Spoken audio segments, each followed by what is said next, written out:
I'm Yannick Hanfman. I'm Ilya Marchenko. I'm Dennis Kudla. This is Sebastian Wolfner. It's Andrea Whistler. I am Francisco Cerundolo. And you're listening to the GameToLab podcast.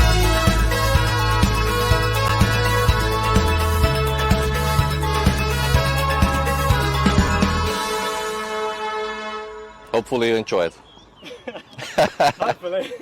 The epic final. Novak Djokovic, Carlos Alcaraz. We saw it in Wimbledon and we're going to get it at the US Open. He's going to be able to handle a situation in a Grand Slam final against Djokovic because he's beaten him in one. I'm going for Carlos Alcaraz. The main man, the number 24, Novak Djokovic. US Open time, baby! Let's go! Goff could be our US Open champion. 3-set final in which Iga wins. Near on near impossible that Djokovic doesn't make the final. Novak Djokovic claiming his 24th Grand Slam title. On the women's side, going fast bingo. No surprise here. I think that Novak Djokovic will win this year's US Open, and Coco Gauff is going to be the American that wins it on the women's side. That Novak Djokovic will win this Grand Slam, beating Alcaraz in the final. I believe that Sabalenka is going to ace up this Grand Slam. Sabalenka and Djokovic take it. Novak Djokovic will have as many Grand Slams as there are hours in the day. Ons Jabeur is going to do it. I really believe, I think Ons has learned from her mistakes. Novak Djokovic is going to win the US Open. Aryna Sabalenka is winning her second Grand Slam. Carlos Alcaraz is going back-to-back. He's going to defend his US Open title. Coco Gauff on home soil is taking home the cake. Gauff will win.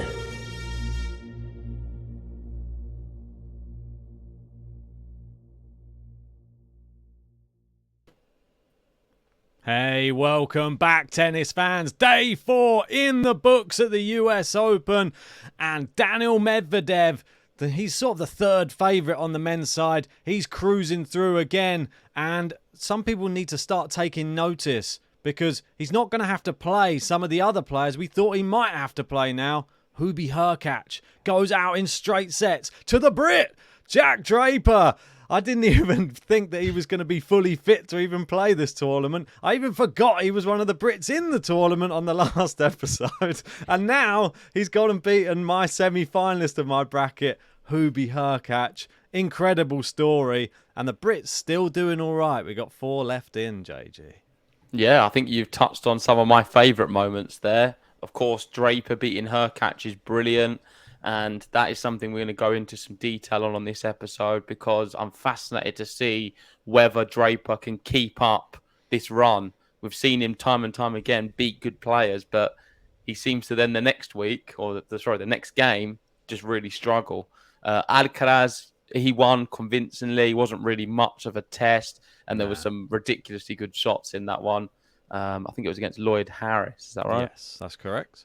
And Medvedev, you touched on him at the start and maybe as one of the biggest stories. And I think more so for the things he did, which wasn't tennis. Yeah. And that's what we're going to be talking about. There's a lot of funny Medvedev moments, what happened on day 4. And I don't know if it's just me being a bit biased. I'm a bit of a Medvedev fan, but I found them as the biggest highlight over the tennis. I actually really enjoyed some of Medvedev's antics. So let's start off with them and get straight into it. Most definitely. And he was up against Chris O'Connell, somebody we've obviously met in person and had on the podcast, and gave a good account of himself, did Chris O'Connell. Took a set, which some people probably wouldn't have even expected here.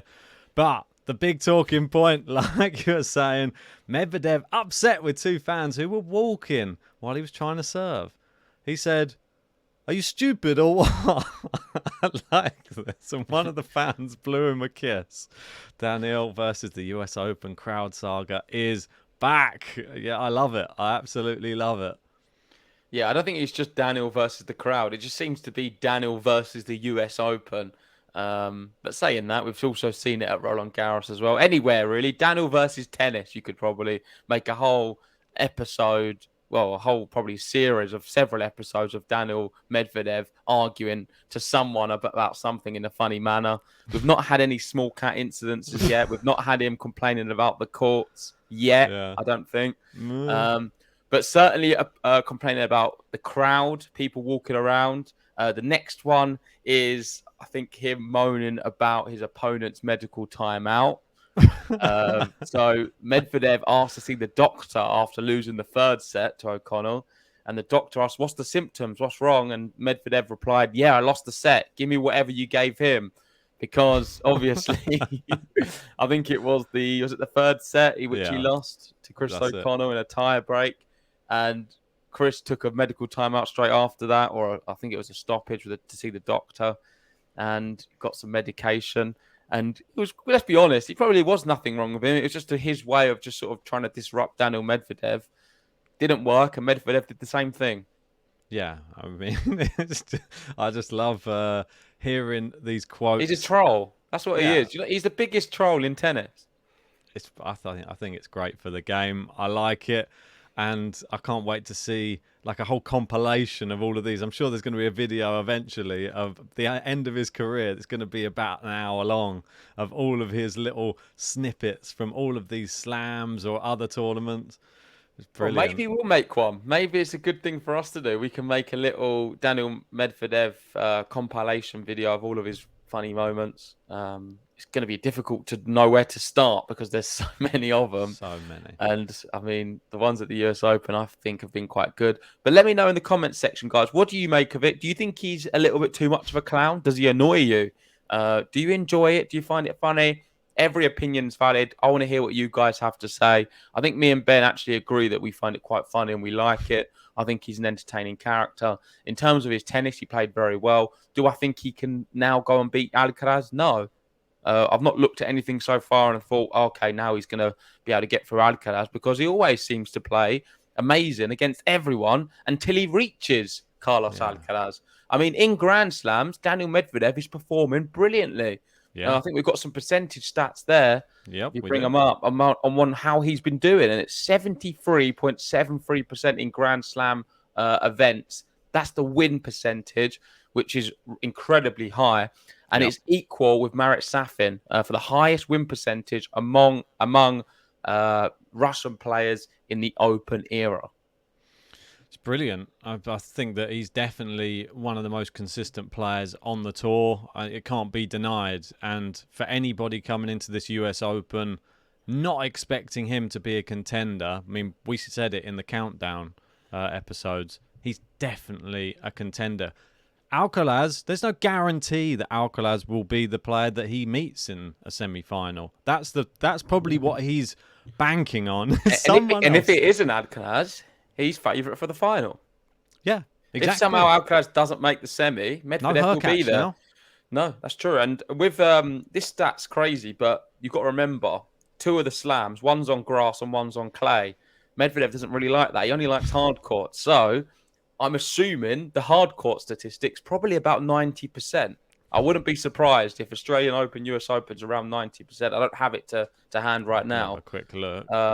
But I reckon it's somewhere close to that because, he's always let down with Roland Garros and Wimbledon. Yeah, I mean, such a high win percentage, isn't it? And I think it's just amazing. I think he's an amazing player. I like the fact he has a different style. I don't think it's great for every player to be playing with exactly the same style, and we need more characters as well. He has a very unique style that obviously people have said we wouldn't ever train anyone to play the way that Daniil Medvedev plays, but it's effective for him. Is he can people work him out? Yeah, I think that they can, but I think that his gas tank is better than most players on the tour. His recoverability is better than a lot of the players on the tour. His serve is a lot better than other players. You say people can, Ben, but who can? I've not seen many people suss him out in a Grand Slam on a hard court. No, but I think we know what... And this is where we're at the moment. I mean, it's only Djokovic and Alcaraz. I don't know who else you've seen who sussed him out on these conditions. But we know what works against him. That's what I'm saying. He has a very definitive game style. Okay, so do you think maybe someone like a Rublev will be able to use that game style, which they know of the strategy on beating him, to beat Medvedev? Because I'm still not sure if he can do it in a Grand Slam. He doesn't have the style, I don't think, to be able to do it. That's what I mean. The game plan's there. Not many people can implement it, though. And that's the real puzzle with Daniil Medvedev. You have to be elite to be able to beat him on a hard court. That's the one thing, the one takeaway from all of these things. Alcaraz and Djokovic, they seem to be able to do it. Obviously, Nadal, he was able to do it, but look how hard it was for him to do it. He had to come back from the depths of despair, did Nadal, to win in 5 sets in the Australian Open final. So, yeah, definitely a scary prospect moving through the tournament is Daniil Medvedev. Will he be on a collision course with Andrei Rublev? Or will he be on a collision course with Jack Draper? Jack Draper not only defeats Hubert Hurkacz, he destroys Hubert Hurkacz. Straight sets win for the Brit. It is so exciting. This is the story I didn't expect this tournament. Yeah. I was just thinking, it's going to be Draper. He's not fully fit. He's going to come in. He's going to probably go out in like the first round, maybe even the second round. The one thing that worries me about him at the moment is can he go 5? That's the one thing that worries me. What about you? I agree completely. Not just can he go 5, can he go for a duration of a Grand Slam? Because a Grand Slam is extremely taxing on the body. You're playing day after day, so you get the day in between, but usually they're longer matches, being best of 5 against the top players in the world with that extra motivation. So everyone's leaving as much as they can on the court. That, for me, is the issue. Just being able to compete in the physicality of a Grand Slam. Technically, he's brilliant. And I would liken him to a Sebastian Korda style player in terms of both of them two, I think, are on a bit of an even keel. They have the ability to beat a lot of top players. I just don't know which one's going to turn up. And I'm a bit unsure with Jack Draper. That's why neither of us really had him going far. You can make a punt on either him or Korda at any moment, and they can go to a quarterfinal of a Grand Slam, maybe even a semi. If the draw's great, final, but it's unlikely at the moment. But they have so much ability. They're really good tennis players, and less of Korda because he's shown. The reason I highlight him is because he's another one who's just gone out now. That could have easily been Jack Draper, in my opinion. However, Draper's turned up. He's playing well. Who's he got next? Is that going to be a winnable match? I'm not sure. Michael Mmoh. It certainly is winnable, but it wouldn't surprise me if he goes out to Michael Mmoh. So I'm not going to get too carried away yet. Let's wait and see. And I'm not saying that Michael Mmoh's a world beater. I just don't think Draper, from match to match, is all that consistent. But if he is, he beats Michael Mmoh. He's a better player than him. He's definitely. And don't forget, Michael Mmoh has just come off a 5-set match, which was over 4 hours long, unfortunately ending the career of a legend in Big John Isner. And I've just quickly found a tweet just because John Isner, it was his final match. So we've got to give it up for Big John. What a fantastic career. Lots of records he's set throughout his career as well. And it was a little bit sad to see the way that it ended. He was doing quite well in the tiebreak, and then he just doesn't have the movement. That was what was lacking. He just couldn't get to the net quick enough. The volleys weren't really there. And unfortunately, or fortunately for Michael Mmoh, he won the match. And this is it. The next chapter of his life. He gets to spend a bit more time with his family. And thanks, Big John, for all the memories. Yeah. Just quickly on Draper, I just want to touch on some big players he's beaten now in his career. You might be surprised. Andy Murray, he's beaten. Dominic Thiem, Stefanos Tsitsipas, Taylor Fritz, Felix, Gael Monfils, Gilles Simon, Yannick Sinner, Diego Schwartzman, Fabio Fognini. They're some of the top players who we've seen. And he's played all of them only once and beaten them once. So not bad. Pretty impressive considering many of them have won Grand Slams or been very deep in Grand Slams or won many ATP titles. He's done very well. And I think it's going to be fascinating now to see if he can push on. I think the one thing that we need to look into with Draper as well, he's won both his matches in straight sets so far. That's brilliant. If he can beat Mmoh in straight sets again, fantastic. He could set up a potential 4th round matchup with Andrei Rublev. If he comes into that without dropping a set, I think we could have a super entertaining match. And that's a tough match for Rublev as well. I think that he will need all the fitness in the world to be able to get past Andrei Rublev, because I think that this is just a tougher test, obviously being the number 8 seed. But the thing and he struggles against Rublev as well. He's played twice, lost twice to Rublev. One on a hard court, one on a clay court. He played Washington 2022, lost 6-4, 6-2. So it's a tough test. Someone he doesn't like to play.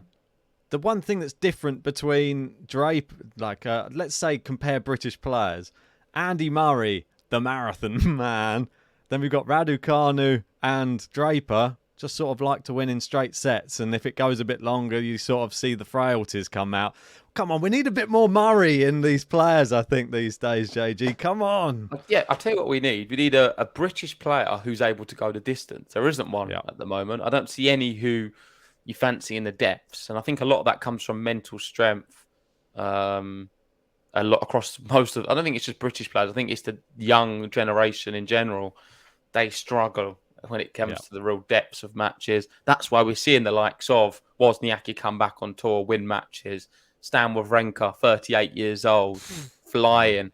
I want to touch on him, so maybe we go there now, because this is another one who, for me, is up there. As much as I was joking at the start, saying how Medvedev, it's not really joking. It's kind of been my highlight of day for all the Medvedev antics.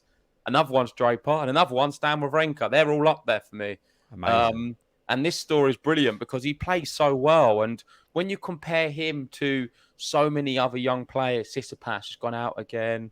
Berrettini is terrible for him. His body just doesn't seem to allow him to play. Zverev, so many different injury issues. He's going to be the next best thing, world number 1 soon. Then falls off a little bit. So many inconsistencies against all these next-gen players who apparently are going to be the next best thing. You've got Stan Wawrinka, who's been on the tour for however many years. I don't even want to guess. It's been a long, long time.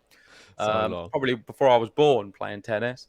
And he's out here and he's won Grand Slams in an era with Rafael Nadal, Novak Djokovic, Roger Federer, and Andy Murray is like sort of the big four. He's won big events during that time. And he's here now, 38 years old, nothing to prove, still doing well. I mean, it's not easy beating Echeverry.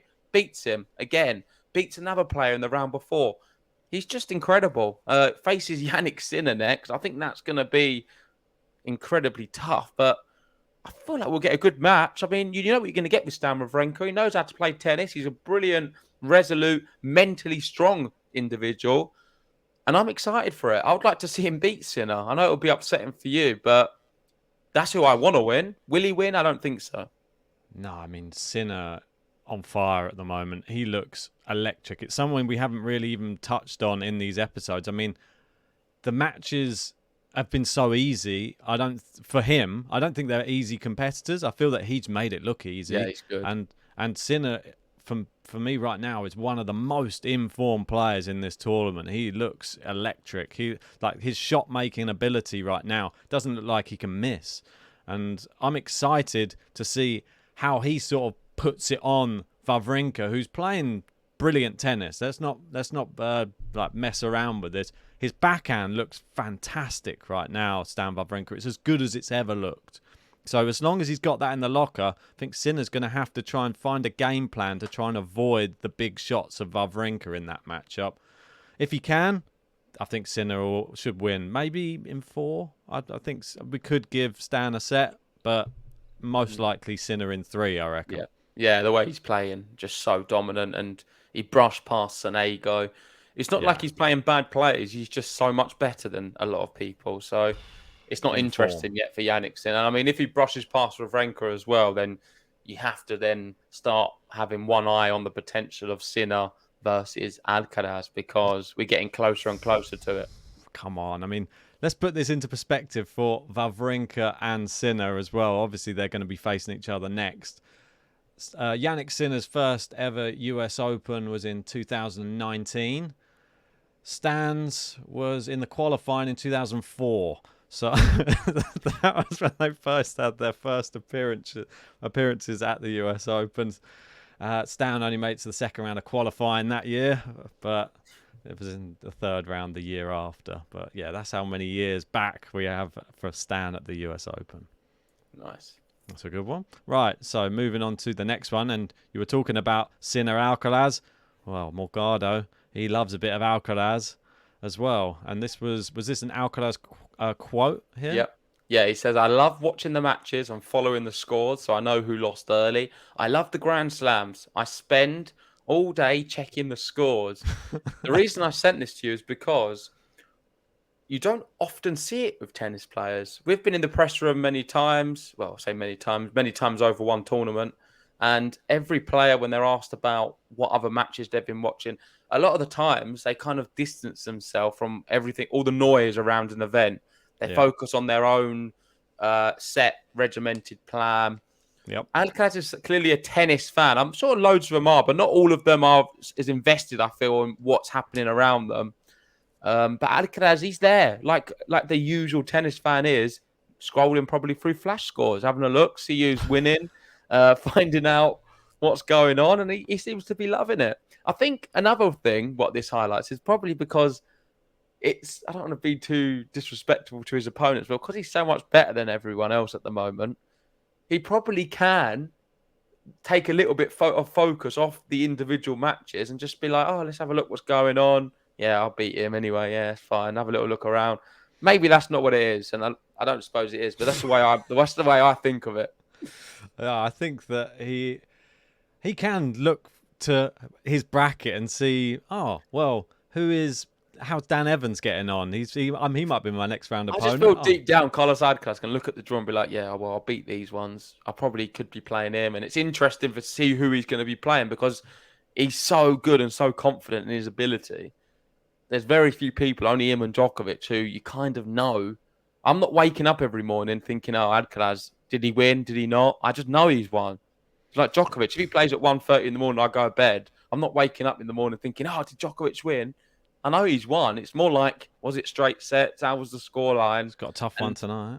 Did anything happen in the match? Crazily. Yeah, that's it. I mean, it's the same thing for Alcaraz, isn't it? It's exactly the same. I mean, will Alcaraz be looking a couple of rounds ahead? You hope not.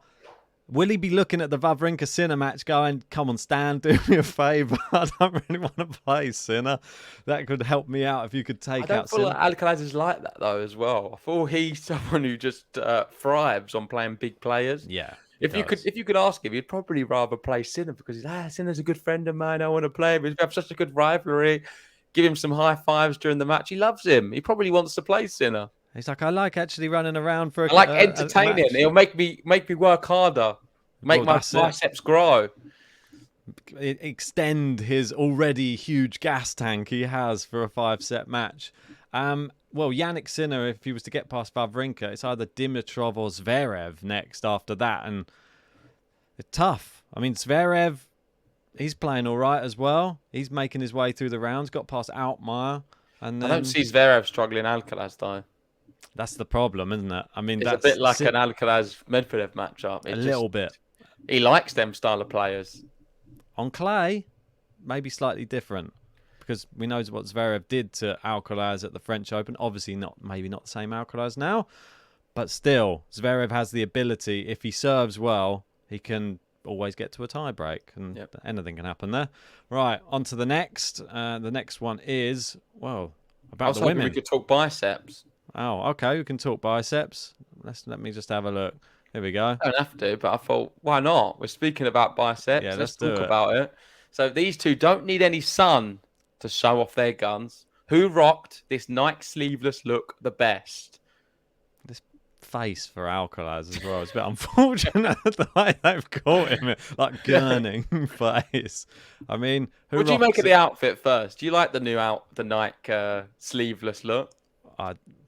I mean, I wouldn't be able to pull it off. I'm telling you that right now. What one would you look better in? I think the one on the left wouldn't work for you because it'd just be too, with your pasty white skin and that, it just would look terrible. Yeah. I mean, the little twigs poking out. Imagine that. I might get you it. If I bought it for your birthday, I know, Ben, your birthday's coming up. We're in your birthday month as well, Ben. Well, that's true, actually. If I bought you this sleeveless one on the left, would you wear it? Well, if I bought you the sleeveless one on the right, would you wear it? Maybe we can have a match. Not if you're wearing the one on the left at the same time. Well, you're saying about I don't want to give people the wrong idea. You could say I'm going to have some scrawny little pasty arms out there. How's yours going to look? It's going to be stretched over your belly. Man, look, yeah, over the belly it will look terrible. We're going There'll be like a little lump there. But No one's gonna buy I've these. got more biceps than you. At least they'll pop a little bit. These are never going to get sold if we're the ones advertising them. Let's put it that way. I feel let's leave this and to to answer TFO. the question, who wore it better? I think TFO, to be honest. I think Nadal. Oh, sorry, he's not there. What? Where did he pop up? If Nadal was there, he would have wore it better, but he's not there. I would agree. I'd also go TFO. Sorry, Alcaraz. Alcaraz is really... Maybe it's the photo putting me off, but... Well, I put out a tweet, didn't I, the other day, saying that he looks a bit like Mr. Motivator. All the times he's wearing all these crazy outfits. TFO, it does make me laugh. But... yeah, people, that's a very old reference for people. If you used to watch morning TV in the UK, it was always this fitness guy who used to come on and he used to just get everybody going in the mornings. But he always used to wear like the craziest, like brightest colours. But yeah, a very fun guy. Same as TFO. I mean, I'll be surprised if he knows him though. Anyway, let's move on to the next one. We were going to talk about Svitolina. So let's speak about Svitolina. And this was... after her match, she had an absolutely incredible match that she came through. She was playing against, was it Pavlyuchenkova, the last match that she played? And a very, very tough match as well. It wasn't an easy one for her, but she came through from a set down, and then in the final set, 6-4. She's still doing the damn thing. One of my surprise packages. Love to see it. And obviously... Gael Monfils, we had to say goodbye to him yesterday. So one half of the marriage is still in the tournament, which is great to see as well. And this was her explaining the moment she asked the umpire during her match if Gael Monfils' match has started, which is good that she's checking up on him. What's the nickname for these two? I forgot now. I've got is Sister Dozer in my head. Oh, no, I don't know the nickname for this one. Oh, come on. There is one. You know it then. Monfilina? I don't know. Monfilina. Yeah, that'll do. That's the new one. But no, I thought it was interesting. We had a Russian versus a Ukraine twice yesterday. I think they're playing at the same time as well. Yes. Alexandrova beat Tezarenko, but then Svitolina beat Pavlyuchenkova to even it up. And I think Svitolina is just so good against Russians.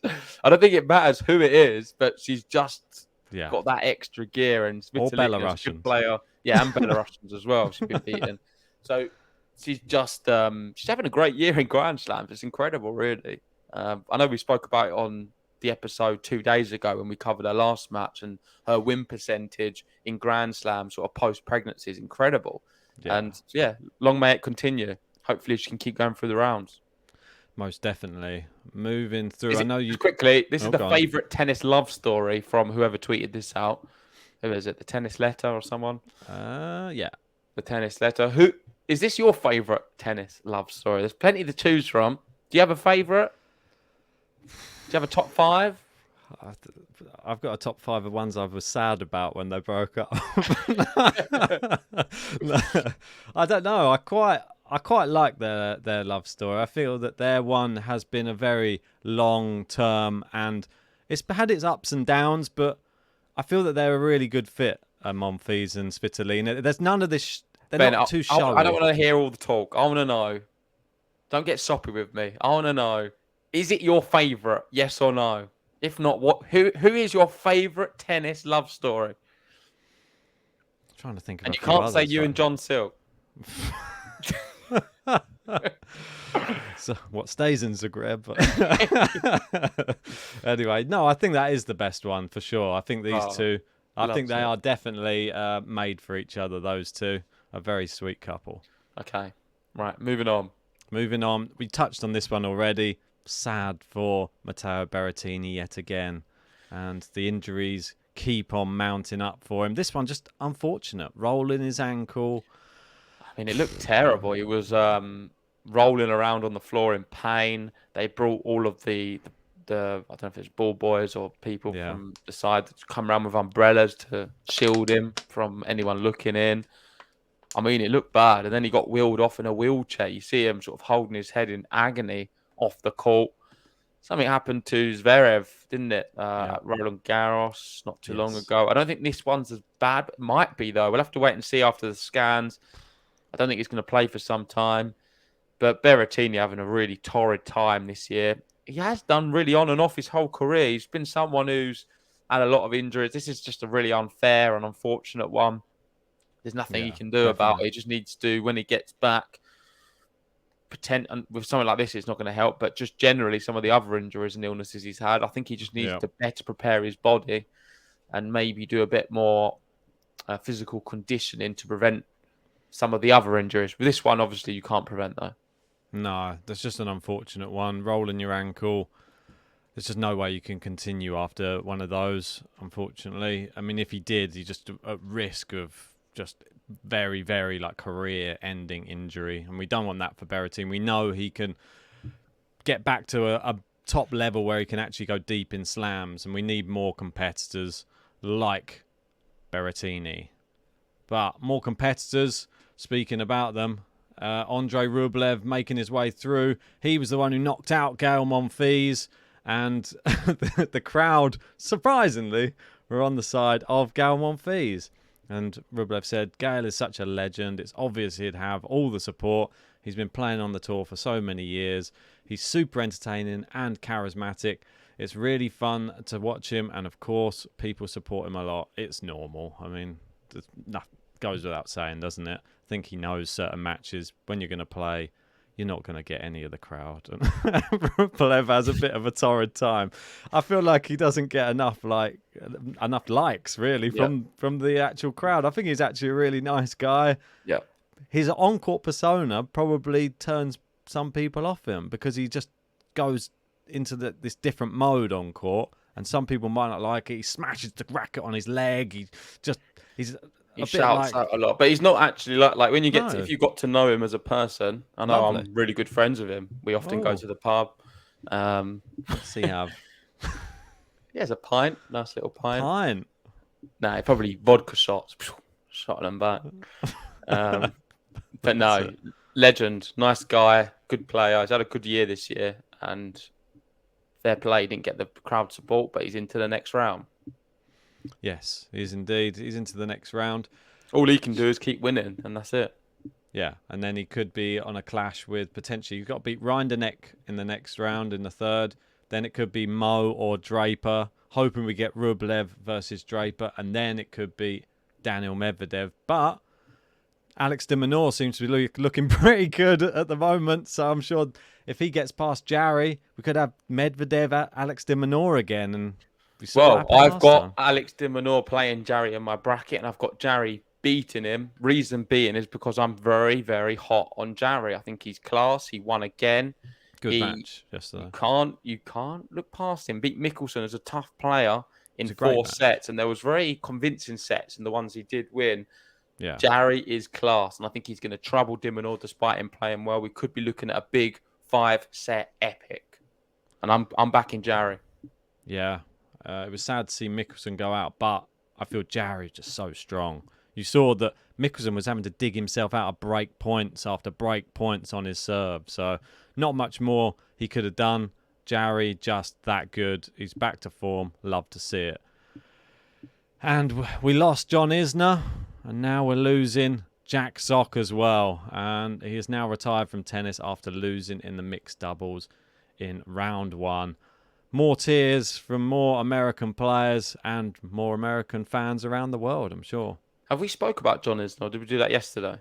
I quickly spoke about it just a minute ago, but it was his last match, so we should speak about Yeah, him maybe as let's well. speak about John Isner first, because as much as Jack Sock is a legend, for me, the biggest legend is John Isner. I feel like, I did speak about this yesterday. I remember speaking about him flying the American flag and how much he's inspired me in terms of not his serving, but he is a legend. And I've not really had a connection with a player like John Isner, really. It's a really weird one because he's not been my favourite player, obviously. Rafael Nadal, so many others have been. But John Isner is always... I feel like if someone had to give me a tennis shootout and they said, name the first 5 tennis players you can think of, John Isner would be in there. I know it sounds crazy, and this would have been forever. Like, he's always someone I thought about because of his serving. And I watched a video the other day. I think it was today. It was posted on Twitter, and it was the shot of the day.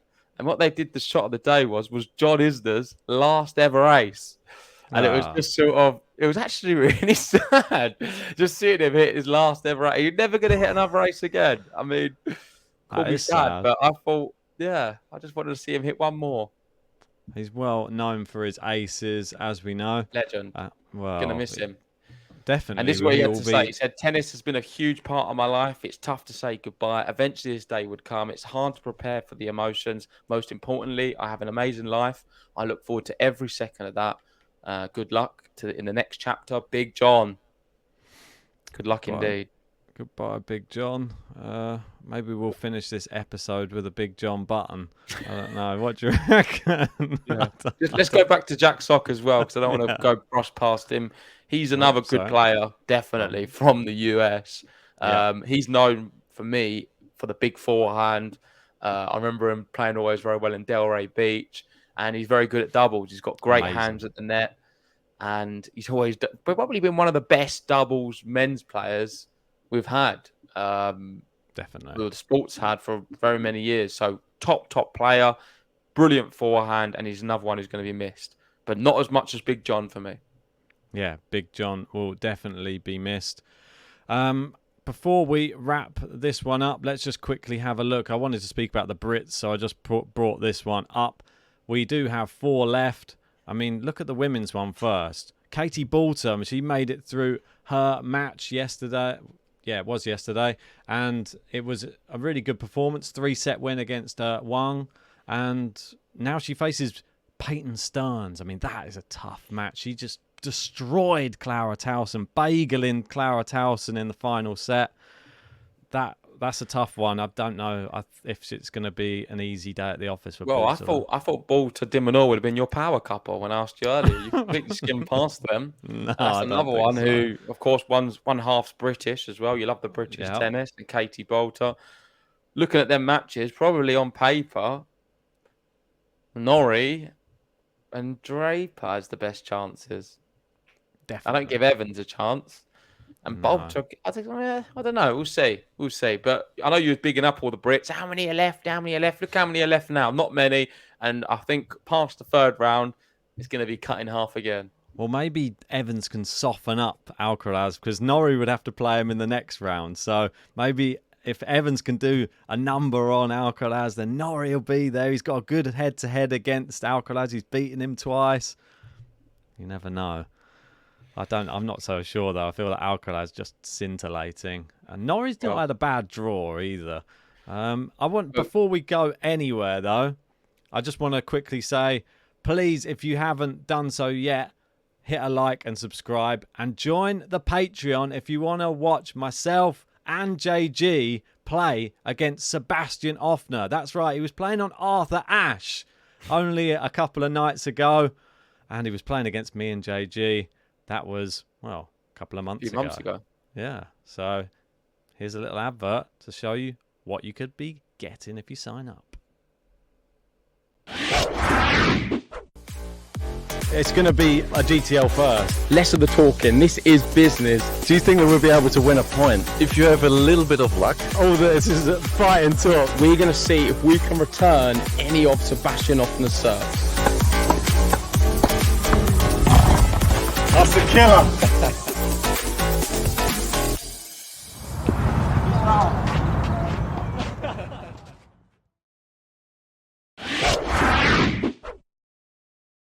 There we go. Sign up to the Patreon if you want to watch the full video of that and see who won the challenge between me and Ben. But for now, we'll see you later on for some matches. We'll be covering Iga. We've got Djokovic on really late as well. So don't go anywhere. Make sure, hit the like button, subscribe if you're new, and we'll see you very soon.